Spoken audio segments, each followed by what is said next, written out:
Hi everyone, this is Phil from It Gaming, and today I'm going to show you my guide to the Orbital Supply Drops in ARK Extinction.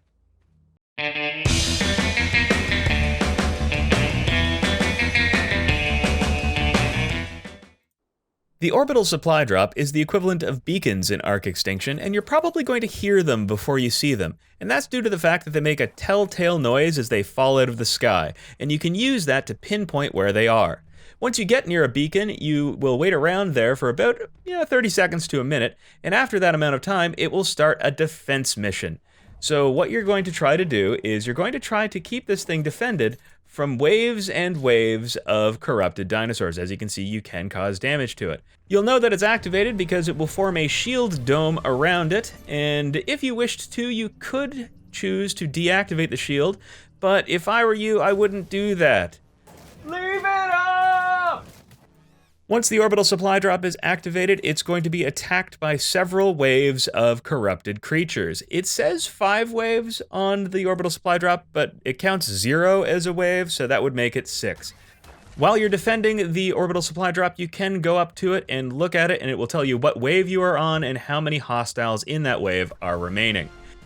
If you manage to defend the Orbital Supply Drop from all the waves of creatures, you will be rewarded with a completion of the event, and it will open up and eject its items, and these can be blueprints, they can be resources, they can be just objects themselves, and there's lots of really wonderful things that you can get out of an Orbital Supply Drop. This is the lowest value one, and as you can see, I'm getting quite a lot of really interesting things, including a techgram for a tech replicator. There are 3 different difficulties of Orbital Supply Drop that I've encountered, and these are blue, yellow, and red. The difficulties will vary the levels of corrupted creatures that you'll encounter, plus the kinds of corrupted creatures that you'll encounter. Blue is the easiest by far. The blue Orbital Supply Drop is definitely soloable. You'll primarily be encountering things like corrupted Dilos, Trikes, Raptors, Stegs, and Pteranodons. The Pteranodons are the only challenging element of this, and you should probably solve that by bringing some sort of ranged attack, whether that is a gun, or probably a Volanosaur would also be a good choice. The yellow Orbital Supply Drop is far more challenging to defend than the blue one because it can have all of the creatures that can attack the blue Supply Drop, plus Carnotauruses, Arthroplurias, Rexes, Spinos, and Paracers. I highly recommend doing this as a group because this is probably very difficult to solo. Since there's Arthroplurias, I recommend either bringing a Megatherium to deal with those quickly, or at least several sets of armor. It's also important to note that the Orbital Supply Drop will take damage from your attacks as well, so it's important to fight away from the Supply Drop whenever possible. But since the creatures will want to attack it directly, you should probably include some sort of knockback so that you can get them away from the Supply Drop. This might be something like a gravity grenade.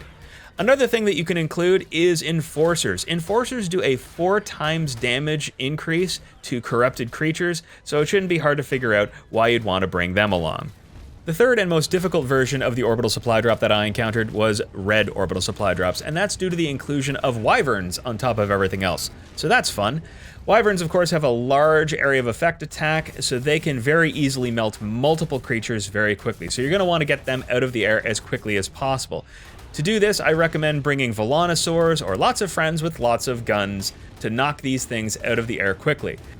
This could also be done by bringing a swarm of Dimorphodons or Pteranodons set to attack my target. You also want to bring some healing with you because the Wyverns are going to do a huge amount of splash damage to everything, so bring a Daedon or a Snowy Owl so that you can heal either during or between the rounds. It is important to note that there is no one right way of dealing with Orbital Supply Drop defense, and that's what makes it so fun. You have to come up with your own strategy of dealing with the huge number of creatures that are all attacking you at once. And if you manage to be successful, you're rewarded with some of the best loot that you can get in this game.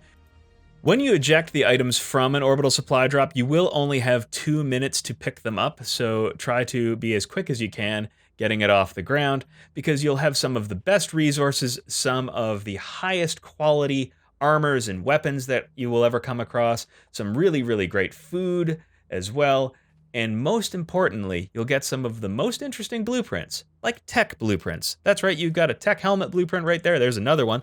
You can also get high quality tech blueprints. So here's a Mastercraft tech rifle blueprint, which means that you can get high quality tech blueprints from Orbital Supply Drop. Any of the tech blueprints that you find in an orbital supply drop will have a limited number of uses, which means you might only be able to make 3 Mastercraft tech rifles and not infinite Mastercraft tech rifles, which is probably for the best.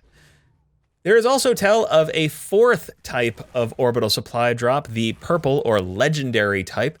I haven't seen it personally, but I have been told that it is remarkably difficult, much harder than red to finish. So I can only imagine how good the loot in it is.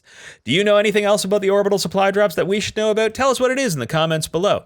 If you found this video useful, please feel free to leave a like, comment, subscribe to the channel, or better yet, check out our merchandise available at Teespring. You can find it now here at this link or in the description below. And as always, have fun out there.